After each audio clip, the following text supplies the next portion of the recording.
The red warning light flashed across the bridge of the USS Liberty as Captain Jake Morrison stared at the distress signal on his screen. The message came from Kepler 442b, a mining colony 3 days away at maximum speed. The transmission was short and filled with static, but the fear in the colonist's voice was clear. "This is Kepler Station calling any ship in range. We are under attack. Unknown vessels approaching from the outer system. They look like nothing we have ever seen before. The ships are blue and seem to be made of water itself. Please send help. Immediately." The message cut to screams and the sound of rushing water before going silent. Morrison turned to his communications officer. "Lucy, try to raise them again." Lucy Chen shook her head. "Nothing, Captain. The signal is completely dead. It's like the entire colony just vanished." Morrison felt a cold weight in his stomach. Kepler 442b was a desert world with almost no surface. Water. The mining operation there extracted rare metals from deep underground. There were 3,000 people living in sealed habitats scattered across the dry surface. "Set course for Kepler 442b, maximum speed," Morrison ordered. "And send a priority message to Earth Command. Tell them we have a possible hostile contact situation." The Liberty jumped to faster-than-light travel, and the stars became streaks of light outside the viewports. Morrison had been a starship captain for 15 years, but something about this distress call felt different. The fear in that colonist's voice was unlike anything he had heard before. 3 days later, the Liberty dropped out of faster-than-light travel at the edge of the Kepler system. What they found made the entire bridge crew fall silent. Kepler 442b hung in space like a blue marble instead of the brown desert world it should have been. The entire planet was covered in water. Oceans filled every valley and crater where there had been dry rock just a week before. "That's impossible," whispered navigator Tony Garcia. "Kepler 442b has no surface water. The atmospheric moisture content is less than 1%. Morrison stared at the transformed world. "Take us into orbit. Full sensor sweep. Look for survivors." The Liberty moved closer to the planet, its sensors probing the new oceans that covered the surface. What they found was worse than Morrison had feared. The water was not natural seawater. It was fresh water, the kind that came from living things. "Captain," said Science Officer Ben Davis, his voice shaking, "I'm reading massive amounts of organic compounds in the water. DNA fragments, proteins, cellular material. This water came from somewhere else." Morrison understood immediately. The water covering the planet had been extracted from other sources. Other living sources. They found the first survivor floating in an emergency pod near the old mining station. Amy Patterson was barely alive, her body severely dehydrated despite being surrounded by water. The medical team brought her aboard the Liberty and began emergency treatment. When Amy finally woke up in the medical bay, her first words were about the ships. "They came from nowhere," she said, her voice barely a whisper. "Huge ships that looked like they were made of flowing water. They had tentacles instead of weapons, and when they touched our habitat domes, the water just appeared everywhere." Morrison leaned closer. "What do you mean the water appeared?" Amy's eyes were wide with remembered terror. "It came from us, from our bodies. I watched my friends just shrivel up like dried fruit while water flowed out of them into the air. The water formed rivers that flowed upward into the ships. Then the ships released it all at once, flooding everything." The medical officer, Dr. Nina Walsh, checked Amy's readings. "She's lost almost 30% of her body water. Another hour and she would have died of dehydration." Morrison felt sick. "How many others?" Amy shook her head. "I don't know. I was in the communications center when it started. I managed to send the distress call before the water hit. I grabbed an emergency suit and made it to an escape pod. But everyone else, go." She started crying. Morrison left the medical bay and called his senior officers to the briefing room. The data they had collected painted a terrifying picture. 15 major colonies and mining stations were hit, reported Communications Officer Steve Parker. All in the same pattern, ships that manipulate water at the molecular level, extracting it from living beings and using it as a weapon. Navigator Garcia pulled up star charts. The attacks follow a clear pattern moving toward the core systems. At this rate, they'll reach Earth space in 6 months. Morrison studied the data. What do we know about these ships? Science Officer Davis activated the holographic display. Based on the sensor readings from Kepler 442b and the other attack sites, we're dealing with vessels of enormous size. Some are over 10 kilometers long. They appear to be biological in nature, possibly grown rather than built. The image showed massive creatures that looked like a cross between jellyfish and whales with long tentacles trailing behind them. Their bodies seemed to be made of flowing water held together by some unknown force. The water manipulation abilities are beyond anything we've ever encountered, Davis continued. They can extract water from living tissue at a distance, control its flow and density, and weaponize it in ways that violate several laws of physics. Morrison stood up. Get me a direct line to Earth Command. Priority Alpha. Within hours, the Liberty was racing back toward Earth at maximum speed. Morrison knew that what they had discovered would change everything. Humanity had faced hostile aliens before, but never anything like this. These creatures could literally drain the life from entire worlds.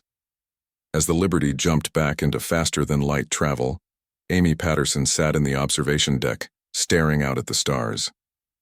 She was the only survivor of 3,000 people, saved only by luck and an emergency suit. The water that had killed her friends was still out there, in the ships of creatures that treated entire planets like sources of drinking water. Somewhere, in the darkness between the stars, the fleet of water ships continued their journey toward the heart of human space, leaving behind worlds covered in the stolen essence of life itself. The emergency meeting at Earth Command took place in the deepest bunker beneath the Pentagon. Admiral Lisa Carter looked around the table at the faces of humanity's top military leaders. The holographic display showed 17 red dots marking dead worlds, all struck by the water ships in the past month. The Galactic Council is in panic, Admiral Carter said. 3 major species have already evacuated their core worlds. The Zephyrians abandoned their home system yesterday after losing 2 billion people to these creatures. General Paul Richards studied the tactical reports. Our conventional weapons are useless. Plasma cannons, nuclear missiles, kinetic rounds. None of it matters when the enemy can just drain the water from our crews before we get close enough to fire. Captain Jake Morrison stood at the far end of the table. He had arrived from the Kepler system just hours before, bringing Amy Patterson and the sensor data from the Liberty. The images of the flooded desert world still haunted everyone who had seen them. The pattern is clear, Morrison said. They're moving toward Earth space in a steady line. Based on their current speed, they'll reach the outer colonies in 4 months. New Angeles is directly in their path. New Angeles was home to 3 million people. It was one of humanity's most successful colony worlds, with sprawling cities and vast agricultural domes. The thought of those cities drowning in water stolen from human bodies made everyone in the room sick. General Richards activated a classified file. We have one option. Project Leviathan has been sitting in the experimental archives for 5 years. The Weapons Committee deemed it too dangerous to build. The holographic display changed to show technical blueprints of a starship unlike anything in the human fleet. The vessel looked wrong somehow, as if its designers had been trying to build something that should not exist. The USS Maelstrom, Richards continued. It's not a warship in any traditional sense. It's essentially a controlled disaster waiting to happen. Engineer Casey Brooks entered the briefing room carrying a stack of data tablets. She had been working without sleep for 3 days, reviewing the Maelstrom designs and calculating the possibilities. The ship's core contains an experimental fusion reactor that runs deliberately unstable, Brooks explained.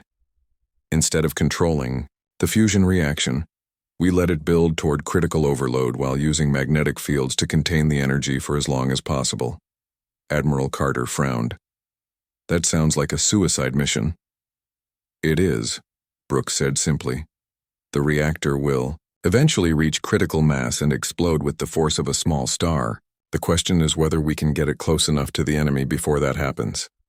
The display showed computer simulations of the Maelstrom's reactor overloading. The explosion would create temperatures of over 100 million degrees in a sphere 50 kilometers wide. Every molecule of water within that zone would instantly become superheated plasma. The hydrogen collectors are the key, Brooks continued. They were designed to extract fuel from gas giants, but they can also absorb water vapor at the molecular level. If we can get close to one of their main ships, we can literally drink their weapon dry before we explode. Morrison studied the technical specifications. What's the crew requirement? Minimum of 12 people to operate all systems, Brooks replied. Maximum of 15 due to life support limitations. The ship has no escape pods and no rescue capabilities. Anyone who goes on this mission does not come back. The room fell silent. General Richards closed the classified file and looked around. The table. The construction timeline is 6 weeks if we strip resources from every other project. We'll need to build it at the Luna shipyards to avoid detection. The Galactic Council cannot know about this weapon. Admiral Carter understood immediately, because if they knew we could build something this dangerous, they would consider us as much of a threat as the water ships. Exactly, Richards said. This weapon violates every treaty we've signed about stellar-scale destructive devices. If the other species knew we had it, they would demand we destroy it or face war with the entire galaxy. Meanwhile, 300 light-years away, the massive form of the Deep Mother drifted through space toward human territory. The ancient creature was larger than most space stations, a living mountain of coral and flowing water that had terrorized the galaxy for thousands of years. Inside its transparent chambers, millions of creatures floated in eternal drowning. Every species the aquatic dominion had ever conquered was represented in those horrible displays. They were kept alive but helpless, their life essence slowly drained to fuel the water ship's weapons. The Deep Mother's psychic voice reached out to its smaller vessels, coordinating the attack pattern. The next target was already chosen, New Angeles with its large population and abundant water sources hidden in human bodies. Back on Earth, the construction of the USS Maelstrom began in secret.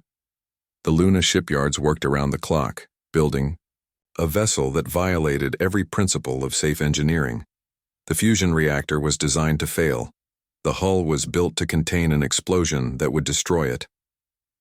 The life support systems had no backup power, because the ship was never expected to need them for more than a few hours. Casey Brooks supervised every detail of the construction. She knew that one mistake in the reactor design would create an explosion that could crack Luna itself. The magnetic containment fields had to be perfect, strong enough to hold a miniature star but weak enough to fail at exactly the right moment. Morrison volunteered to command the mission before the ship was even finished. Admiral Carter tried to talk him out of it, but Morrison's mind was made up. "I've seen what these creatures do," Morrison said. "I've talked to the only survivor of Kepler 442b. If we don't stop them, they'll drain every world in human space, 3 billion people on New Angeles alone." The first test of the Maelstrom's reactor nearly destroyed the Luna facility. The fusion reaction achieved 90% of critical mass before the emergency shutdown engaged. The heat signatures were visible from Earth orbit. Brooks ran the calculations again. The reactor will reach critical overload in approximately 8 minutes from startup. We'll have maybe 10 minutes total before the ship becomes a miniature supernova. Morrison nodded, grimly. Then we better make those 10 minutes count. The emergency alert reached New Angeles at 0600 local time. Governor Helen Torres stood in the Planetary Command Center, watching the long-range sensors track the approaching enemy fleet. The massive signatures on the screen moved with purpose toward her world, and she knew that 3 million people were about to die unless something changed. "How long do we have?" Torres asked her defense coordinator. 18 hours until they reach the outer system, replied Marine Commander Ryan. "Kelly, 24 hours until they're in attack position." Torres activated the planetary evacuation protocol, but both she and Kelly knew it was hopeless. The evacuation ships could carry maybe 50,000 people before the enemy arrived. The rest would have to face whatever the water ships brought with them. On Luna, Captain Jake Morrison walked through the completed USS Maelstrom for the first time. The ship felt wrong in ways that made his skin crawl. Every surface hummed with barely contained energy from the fusion reactor that was already building toward its inevitable explosion. The magnetic containment fields created a constant vibration that felt like standing next to a caged hurricane. "She's ready, Captain," Engineer Casey Brooks said, though her voice carried no pride. "The reactor is stable for now, but once we bring it to full power, we'll have 8 to 10 minutes before critical overload." Morrison nodded and turned to the 12 volunteers who had agreed to crew the suicide mission. They were all experienced officers who understood exactly what they were signing up for. Pilot Lucy Chen had flown combat missions against the Rigel pirates. Engineer Tony Garcia had worked on experimental ships for 15 years. Weapons Officer Ben Davis had served in 3 border wars. None of them expected to survive the next day. "The plan is simple," Morrison told his crew. "We jump to New Angeles, ram the Deep Mother at maximum speed, and hold the ship together long enough for the reactor to reach critical mass. The explosion will vaporize every water molecule within 50 kilometers. Dr. Nina Walsh, the project physicist, activated the tactical display. The enemy flagship is over 12 kilometers long and contains enough water to flood a continent. When our reactor explodes, all that water will become superheated plasma in microseconds. The chain reaction should destroy their entire fleet." Lucy Chen studied the navigation data. "What about the human fleet defending New Angeles?" "Admiral, Carter is pulling them back to minimum safe distance," Morrison replied. "They'll engage the escort vessels while we make our run on the Deep Mother." Meanwhile, on New Angeles, the first refugees streamed into the evacuation centers. Amy Patterson, the survivor from Kepler 442b, worked with the emergency teams to help prepare people for what was coming. She had seen what the water ships could do, and she knew that most of the people around her would not live to see tomorrow. "Don't fight the water," she told each group of refugees. "If the ships get close enough to start the draining process, fighting will only make it worse. Stay calm and try to reach higher ground." Commander Kelly deployed his Marines in defensive positions around the major cities, but he knew conventional weapons were useless. The water ships could drain his soldiers from kilometers away, leaving behind desiccated corpses before they could fire a shot. The Deep Mother emerged from faster-than-light travel at the edge of the New Angeles system like a living nightmare. Its massive form blotted out stars as it moved, trailing smaller vessels that looked like jellyfish made of flowing water. The creature's psychic presence reached out across space, tasting the life energy of 3 million human beings. "Admiral, Carter's fleet moved to intercept the enemy vessels, knowing they were probably going to die. The battleship USS Defiance led the formation, its weapons already charging for a hopeless fight. All ships, this is Admiral Carter, the fleet commander, broadcast. Our job is to buy time for the Maelstrom. Make every shot count and keep those escorts away from Captain Morrison."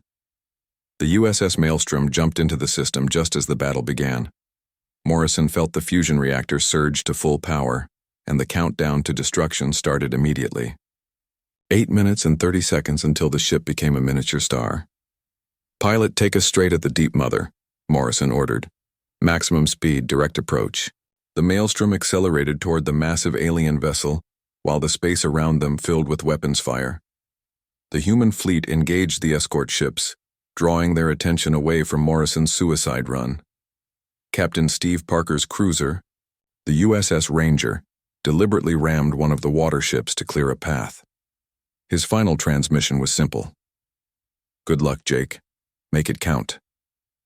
The Deep Mother noticed the approaching human ship and began to turn its weapons toward the Maelstrom. Tentacles of living water reached out through space, trying to flood the human vessel's corridors and drain the life from its crew. Morrison had prepared for this. "Emergency Protocol 7, he ordered. The ship's atmospheric system engaged, replacing all breathable air with a helium-oxygen mixture that contained almost no water vapor.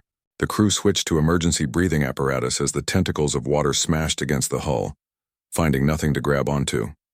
5 minutes to critical mass, reported Engineer Garcia. Hull temperature is rising, but the magnetic containment is holding. The Maelstrom plowed through the Deep Mother's outer defenses, its hull glowing white-hot from the overloading reactor. Morrison could see into the transparent chambers of the alien vessel, where millions of creatures floated in eternal drowning. Every species the aquatic dominion had ever conquered was represented in those horrible displays. 4 minutes to critical mass, Garcia called out. We're committed now, Captain. No way to stop the reaction. The Deep Mother's main weapons focused on the approaching human ship, but it was too late. The maelstrom was less than 10 kilometers away and closing fast. Morrison could see the alien creature's central core, a massive chamber filled with swirling water that contained the consciousness of the ancient being. 30 seconds to impact, announced Lucy Chen. All stations, prepare for collision. Morrison opened the ship-wide communication channel. This is for everyone who died on Kepler 442b, and everyone who's going to live because we're doing this. The USS Maelstrom struck the Deep Mother's core at full velocity, just as the fusion reactor reached critical overload. The USS Maelstrom tore through the Deep Mother's outer shell like a bullet through paper. Captain Jake Morrison felt the ship shake as they penetrated layers of living coral and flowing water, each impact sending vibrations through the hull that made his teeth ache. The fusion reactor screamed behind them, magnetic containment fields straining to hold back the growing storm of nuclear fire. Hull breach on decks 4 and 6, reported engineer Tony Garcia, his voice steady despite the chaos around them. But we're still intact. 3 minutes until critical mass. Morrison looked through the viewport and saw the true horror of the Deep Mother's interior. They were flying through a vast chamber filled with transparent tubes, each one containing creatures from dozens of different worlds. The beings floated in the alien water, their eyes open but vacant, kept alive but helpless by the ancient creature's power. "My God," whispered pilot Lucy Chen. "There must be millions of them in here." The creatures were from every species the aquatic dominion had ever conquered. Tall, thin beings that looked like walking trees. Small, furry creatures with large eyes. Reptilian forms with scales that still glittered despite their imprisonment. Some Morrison recognized from Galactic Council records. Others were completely unknown, probably extinct everywhere else in the galaxy. All of them were drowning slowly, their life force being drained to power the Deep Mother's weapons. The ship suddenly lurched as massive tentacles wrapped around the hull. Morrison felt the maelstrom being pulled deeper into the alien vessel's core, toward a chamber that pulsed with blue-green light. "The Deep Mother knows we're here," said Weapons Officer Ben Davis. "It's trying to absorb us into its collection." Morrison activated the ship's emergency systems. "All power to forward shields. We need to reach the core chamber before the reactor explodes." The tentacles squeezed tighter, and Morrison heard the hull plates groaning under the pressure. Through the ship's sensors, he could feel the Deep Mother's ancient mind pressing against his thoughts, trying to understand what the humans were doing. The alien consciousness was vast and cold, filled with memories of 1,000 conquered worlds. Morrison saw flashes of planets being drained of their water. Entire oceans lifted into space to feed the creature's growing fleet. He saw species after species falling to the waterships, their survivors added to the floating collection in the Deep Mother's chambers. 2 minutes to critical mass, Garcia called out. "The magnetic containment is starting to fail. We're getting plasma leaks in the reactor chamber." The maelstrom broke through another layer of the alien vessel and suddenly emerged into a vast open space. The Deep Mother's central core stretched out before them, a chamber the size of a city filled with swirling water that glowed with its own light. At the center floated the creature's brain, a massive organ covered in pulsing veins that controlled the entire aquatic dominion. Morrison could see smaller water ships connected to the central brain by streams of flowing liquid. Each vessel was part of the Deep Mother's extended body, controlled by its ancient will. When the central brain died, the entire fleet would become helpless. "There," Morrison pointed at the brain. "That's our target." Lucy Chen adjusted their course, diving the maelstrom straight toward the pulsing center of the alien consciousness. The ship's hull was glowing white-hot now, metal plates warping from the heat of the overloading reactor. The Deep Mother realized what was happening and unleashed its full power. Water tentacles the size of buildings reached for the human ship, trying to crush it before it could reach the brain. The liquid weapons struck the maelstrom's shields and began to seep through, looking for any source of moisture to drain. "Emergency. Atmospheric purge," Morrison ordered. "Vent all remaining water vapor." The ship's life support systems ejected every drop of moisture into space, leaving the crew breathing the dry helium-oxygen mixture through their emergency masks. When the water tentacles found nothing to absorb from the human ship, they began to withdraw in confusion. 1 minute to critical mass, Garcia reported. The reactor containment is collapsing. We're getting plasma temperatures of 50 million degrees. Morrison felt the ship beginning to come apart around them. Hull plates were buckling from the heat, and sparks flew from overloaded control panels. But they were less than a kilometer from the Deep Mother's brain, close enough for the reactor explosion to destroy it completely. The alien consciousness made one final attempt to stop them. Instead of trying to drain the ship, the Deep Mother began to flood the core chamber with water, creating a massive wall of liquid between the maelstrom and its target. It's trying to cushion the impact, Chen realized. All that water will absorb the explosion. Morrison smiled grimly. Not if we detonate inside it. Take us into the water wall, full speed. The maelstrom plunged into the wall of water, and Morrison felt the ship's hydrogen collectors activate automatically. The experimental systems began absorbing water molecules at an incredible rate, drinking the Deep Mother's weapon dry even as the reactor reached critical mass. 30 seconds to critical overload, Garcia called out. The magnetic fields are collapsing. Morrison looked around at his crew. Lucy Chen still had her hands on the controls, keeping their course steady. Tony Garcia monitored the reactor, making sure the explosion would happen at exactly the right moment. Ben Davis watched the sensors tracking their approach to the alien brain. None of them showed any fear. They had all volunteered for this mission knowing they would die, and they were determined to make their deaths count. 20 seconds, Garcia announced. The maelstrom broke through the water wall and emerged directly in front of the Deep Mother's brain. The massive organ filled the viewport, its pulsing veins carrying the consciousness that had terrorized the galaxy for millennia. 10 seconds to critical mass, Garcia said quietly. Morrison opened the ship-wide communication channel one last time. For Earth, for New Angeles, for every world that died to these creatures. The fusion reactor reached critical overload just as the USS Maelstrom struck the Deep Mother's brain at full velocity. For one endless moment, nothing happened.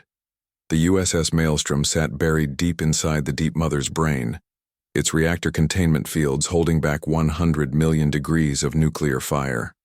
Captain Jake Morrison felt time stretch like taffy as the fusion reaction balanced on the edge of complete collapse. Then the magnetic fields failed. The explosion began at the quantum level, atoms splitting and fusing in a chain reaction that released the energy of a small star. The Maelstrom's reactor core became a sphere of pure plasma, expanding outward at nearly the speed of light. The ship's hull vaporized instantly, followed by the Deep Mother's brain, then the surrounding chamber, then everything within a 50-kilometer radius. Admiral Lisa Carter watched from the bridge of the USS Defiance, 20 light minutes away from the battle. Even at that distance, the explosion lit up her view screen like a second sun. The light was so bright it overloaded the ship's sensors and forced the crew to look away. Plasma wave incoming, reported her science officer. Impact in 40 seconds. Gindiga, shockwave hit the human fleet like an invisible hammer. Ships rocked back and forth as superheated particles washed over their shields. For a terrifying moment, Carter thought the explosion might destroy her own vessels, but the Maelstrom had detonated far enough away to spare them. When the light finally faded, the Deep Mother was gone. The massive alien vessel that had terrorized the galaxy for thousands of years had been reduced to scattered atoms drifting in space. Nothing remained but an expanding cloud of plasma and the shocked silence of the surviving waterships. On New Angeles, 3 million people looked up at the sky and saw a new star blazing where the enemy fleet had been. Governor Helen Torres stood in the Planetary Command Center, tears streaming down her face as she realized her world had been saved. All enemy vessels have stopped moving, reported Commander Ryan Kelly. Their water weapons are offline. They're just floating out there, like dead fish. The smaller waterships hung motionless in space, their connection to the Deep Mother's controlling brain permanently severed. Without the ancient creature's psychic guidance, they had no idea how to function. Their crews floated in confusion, unable to coordinate their weapons or even navigate properly. Carter ordered her fleet to advance on the helpless enemy vessels. What they found inside the water ships horrified even the battle-hardened human crews. The aliens were completely dependent on the Deep Mother's consciousness. Without it, they could barely think for themselves. They're like insects without a queen, Carter reported to Earth Command. Individually, they have almost no intelligence. The Deep Mother was the brain for the entire species. The human fleet systematically destroyed the remaining water ships. Without their water manipulation abilities, the enemy vessels were surprisingly fragile. A few plasma cannon bursts were enough to rupture their biological hulls and send them drifting dead through space. Within 6 hours, the threat that had destroyed 17 worlds was completely eliminated. Back on New Angeles, Amy Patterson stood in the refugee center and felt something she had not experienced since the attack on Kepler 442b. Hope. The survivors around her were crying and laughing at the same time, unable to believe they had lived through the day. "It's over," she whispered to herself. "They're really gone." The celebration across human space lasted for days. Every colony, world, every space station, every ship in the fleet received the news that the aquatic dominion had been destroyed. Humanity had faced extinction and won through the sacrifice of 13 brave people on an impossible ship. But the other species in the galaxy reacted differently to the news. The Galactic Council emergency session convened 3 days after the battle. Representatives from 47 different worlds gathered to discuss what humanity had done. The Zephyrian ambassador spoke first, his crystalline body trembling with fear. "They built a stellar-scale weapon," he said. "A ship designed to explode like a star.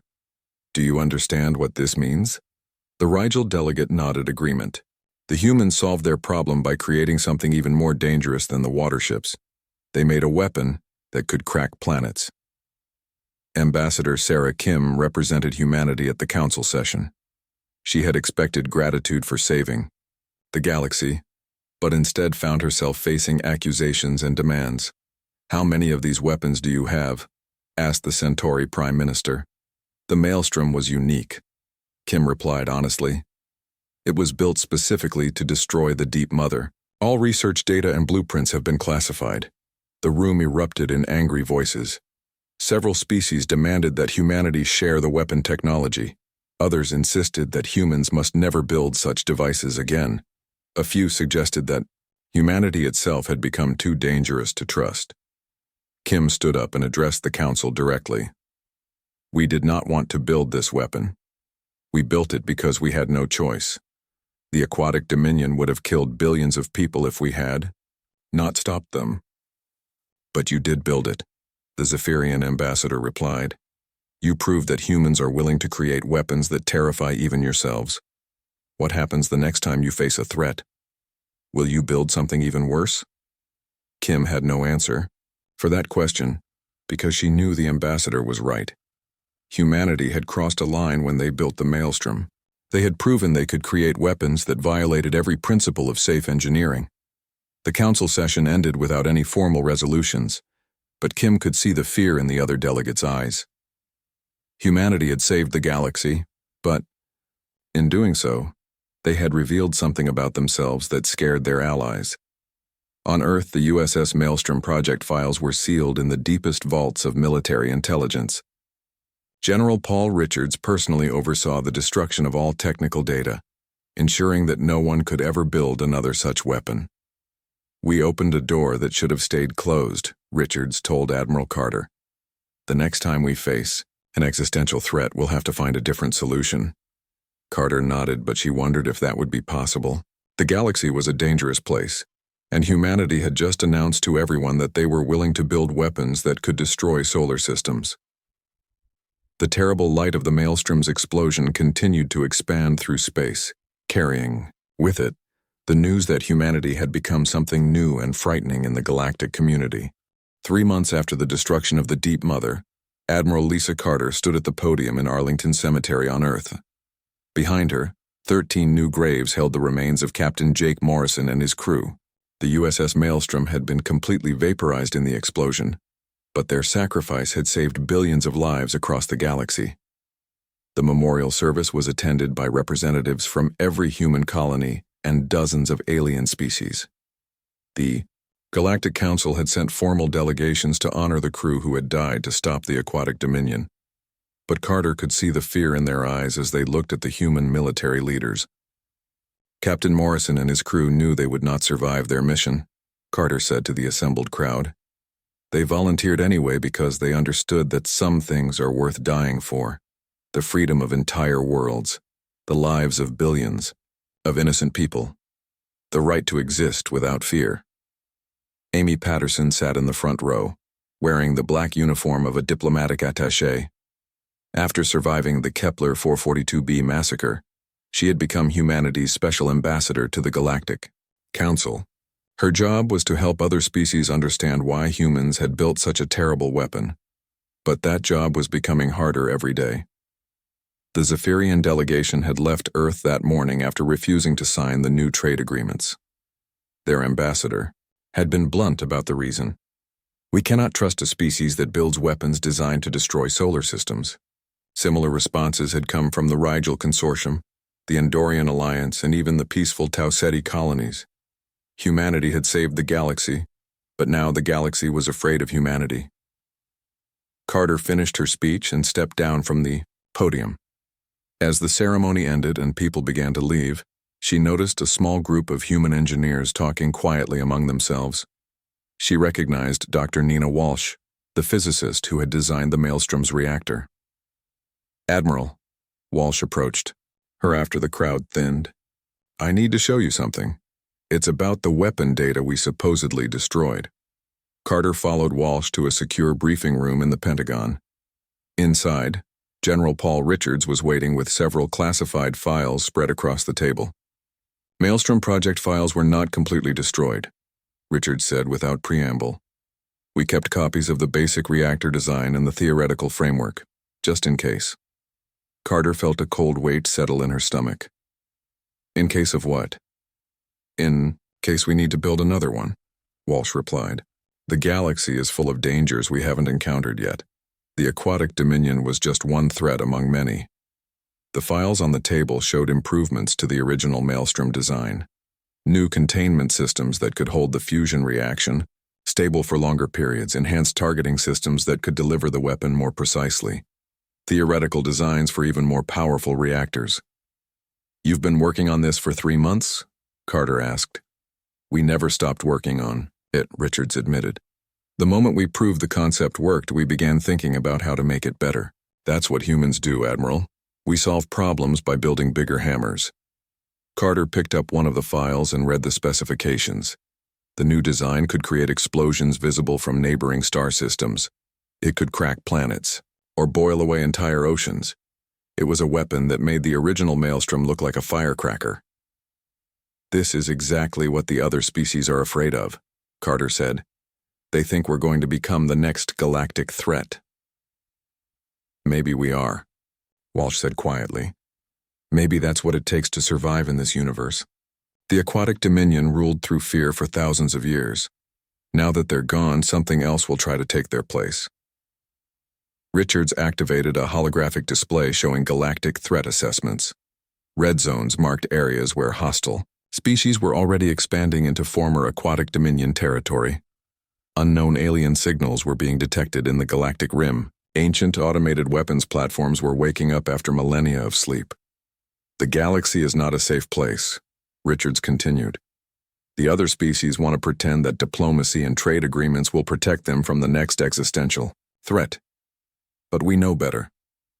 Sometimes you need weapons that scare everyone, including yourself." Carter closed the files and looked at both officers. "Are you asking for authorization to continue this research?" "We're asking you to understand why we can't stop," Walsh replied.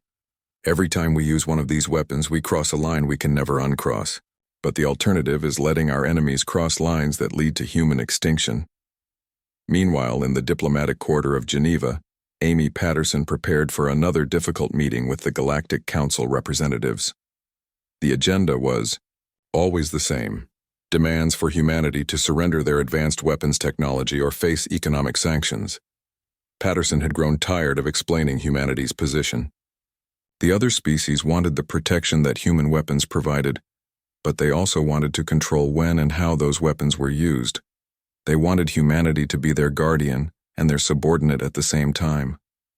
The truth is simple, Patterson told the assembled delegates. Humans are willing to build weapons that terrify us because we're more afraid of being helpless than we are of being dangerous. The Centauri ambassador leaned forward. But what happens when you decide that another species has become a threat? Will you use these weapons against us? Patterson met his gaze directly. We used them against the aquatic dominion because they were killing entire worlds. If you start killing entire worlds, then yes, we will use them against you too.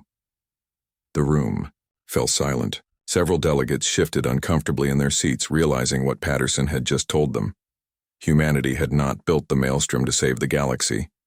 They had built it to protect themselves. The fact that it saved everyone else was just a convenient side effect. After the meeting ended, Patterson stood alone on the observation deck of the diplomatic station, looking out at the stars. Somewhere out there, human engineers were probably designing even more terrible weapons. Somewhere else, alien species were deciding whether humanity had become too dangerous to trust. She thought about Captain Morrison and his crew who had died, believing they were heroes. Maybe they were. Maybe building weapons that scared everyone was the only way to ensure that no one would ever dare to use them. Or maybe humanity had just announced to the galaxy that they were the next species everyone should fear. Patterson touched the memorial pin on her uniform and made a decision. Tomorrow she would resign from the diplomatic corps and request a transfer to the Weapons Research Division. If humanity was going to be feared across the galaxy, she wanted to make sure they were feared for the right reasons. The stars looked different now, less like destinations and more like potential battlefields. Humanity had won the war against the aquatic dominion, but they had lost something else in the process: the luxury of being innocent.